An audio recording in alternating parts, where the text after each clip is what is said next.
Assalamualaikum warahmatullahi wabarakatuh. Dalam kesempatan ini saya akan membahas sebuah film yang berjudul Schindler's List. Diadaptasi dari sebuah novel karya Thomas Keneally yang berjudul Schindler's Ark. Schindler's List dirilis pada tahun 1993. Film ini menceritakan sebuah tragedi di mana pebisnis asal Jerman menyelamatkan warga Yahudi dari genosida yang dilancarkan oleh Nazi pada Perang Dunia Kedua yang disebut dengan Holocaust. Serta tidak lupa saya selalu mendoakan teman-teman agar diberikan kesehatan dimanapun Anda berada.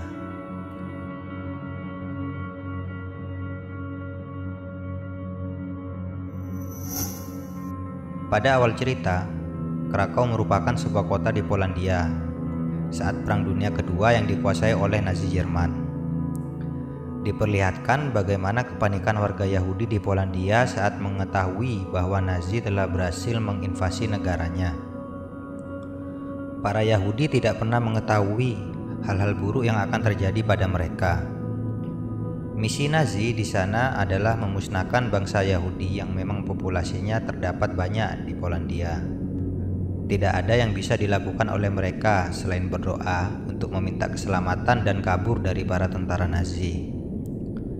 Warga Yahudi ditangkap dan dibawa dengan paksa menuju kamp-kamp tersebut.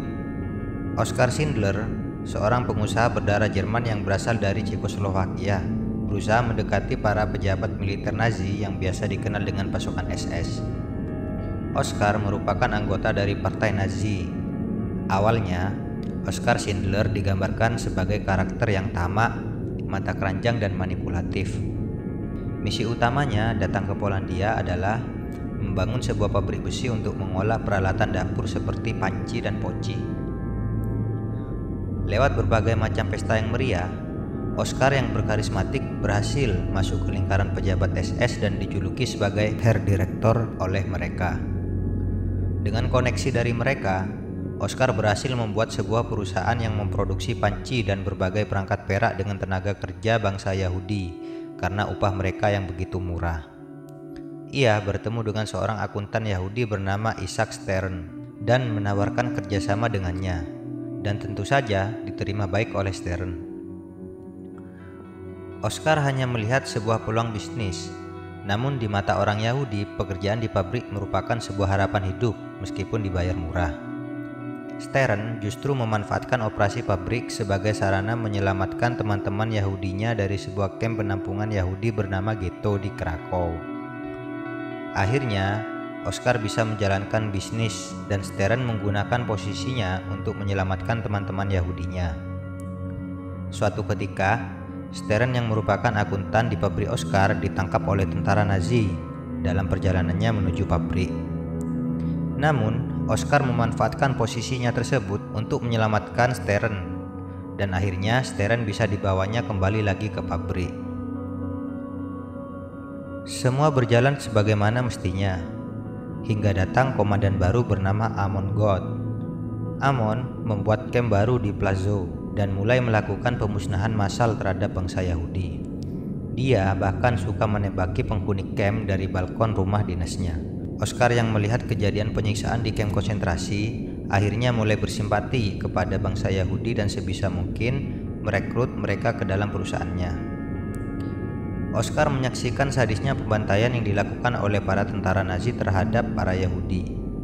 Mereka merampas barang-barang berharga milik Yahudi, membinasakan rumah-rumah, dan menembaki para Yahudi tanpa terkecuali. Oskar berusaha mendekati Amon dan berhasil menjadi teman yang sebenarnya adalah rival sejatinya.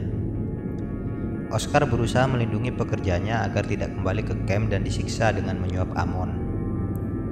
Suatu hari, seorang wanita Yahudi datang menemui Oskar. Wanita tersebut meminta bantuan kepada Oskar agar dapat menyelamatkan orang tuanya yang berada di kamp Ghetto. Wanita itu mendapat kabar dari orang-orang bahwa pabrik Oskar adalah penyelamat bagi kaum Yahudi. Namun akan takut ketahuan oleh pihak SS, Oskar sangat marah kepada wanita itu dan mengusirnya. Dia takut apa yang selama ini Oskar lakukan akan berakibat buruk kepada pabriknya. Banyak orang-orang Yahudi yang ingin bekerja di pabrik Oskar, namun ia tidak bisa mempekerjakan semuanya. Oscar pada dasarnya memiliki sifat belas kasih dan penyayang. Namun semua itu penuh dengan risiko. Pada akhirnya Oscar meminta Stern untuk menyelamatkan dan membawa orang tua wanita itu agar bekerja di pabriknya meskipun orang tua yang sudah lanjut usia itu tidak memiliki kemampuan bekerja. Di malam ulang tahun Oscar, semua petinggi SS merayakan. Tak luput juga pekerja pabrik datang untuk memeriahkan. Di tengah-tengah keramaian, dua sosok wanita kecil datang untuk memberikan Oscar kue ulang tahun. Oscar sangat bahagia melihatnya dan mencium kedua wanita kecil tersebut. Dalam peraturan perundang-undangan Nazi, warga Jerman tidak diperbolehkan untuk menjalin kasih dengan warga Yahudi, apalagi menciumnya. Kereta tahanan berhenti di Plazow. Di dalamnya terdapat tahanan Yahudi Hungaria yang dipindahkan ke kamp Amon. Di sini ini kita diperlihatkan bagaimana pasukan SS memperlakukan tahanan Yahudi. Mereka semua dipisahkan berdasarkan umur, penyakit, dan skill. Apabila tahanan mendapati sebuah penyakit atau sudah lanjut usia, mereka akan dipindahkan lalu dibunuh. Oleh karena itu, banyak kejadian di masa lalu tahanan Yahudi sengaja untuk memberi warna pada pipi atau mulut mereka menggunakan darah supaya terlihat sehat. Pada siang hari yang terik, Oscar datang menemui Amon. Mereka berdua sudah sangat akrab. Ketika itu sedang terjadi proses pemindahan tahanan dengan jalur kereta. Oscar menyaksikan bagaimana tahanan di dalam kereta yang kepanasan dengan ruangan dalam kereta yang sangat sempit. Oscar meminta Amon agar menyirami atap kereta itu menggunakan air.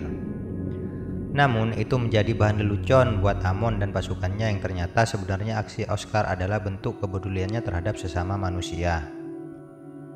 Kejadian berpindah di pabrik. Oscar didatangi oleh pasukan SS dari pusat.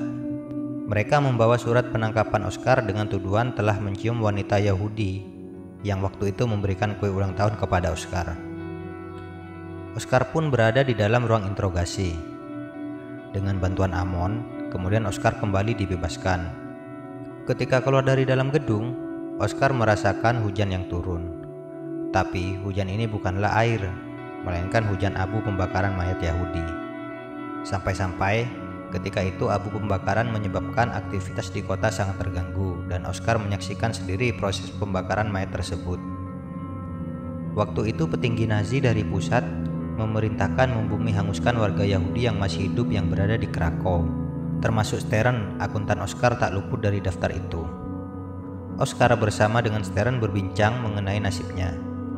Seakan tidak menutup mata, Oscar sangatlah bersedih atas ketidakberdayaannya untuk menghentikan itu. Terdapat ratusan bahkan ribuan masyarakat Yahudi akan dihanguskan di sana. Di saat itu juga, Oscar pergi menemui Amon.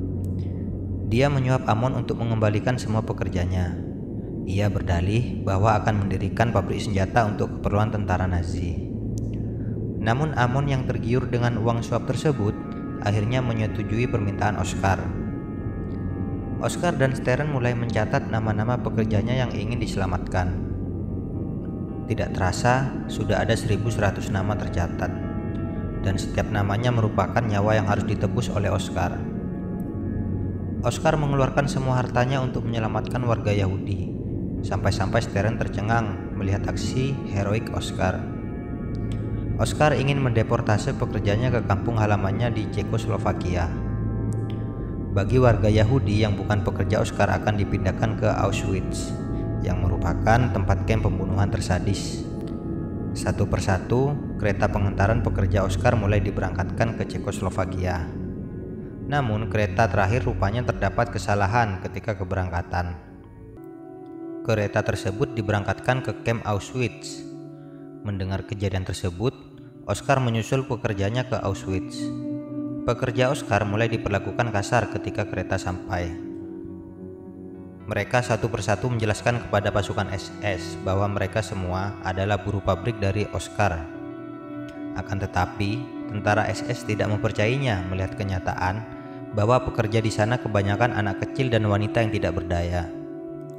Setelah melakukan negosiasi dengan petinggi kamp tersebut, Oscar dapat membawa pekerjanya kembali lagi ke kampung halamannya. Terdapat beberapa tentara SS yang ditugaskan untuk mengawasi pabrik. Namun Oscar memberi peraturan bahwa tentara SS dilarang untuk memasuki pabrik. Kali ini Oscar ditemani istrinya yang tinggal di pabrik. Pabrik pun beroperasi seperti biasanya. Namun senjata yang dihasilkan pabrik tidak memenuhi kelayakan uji.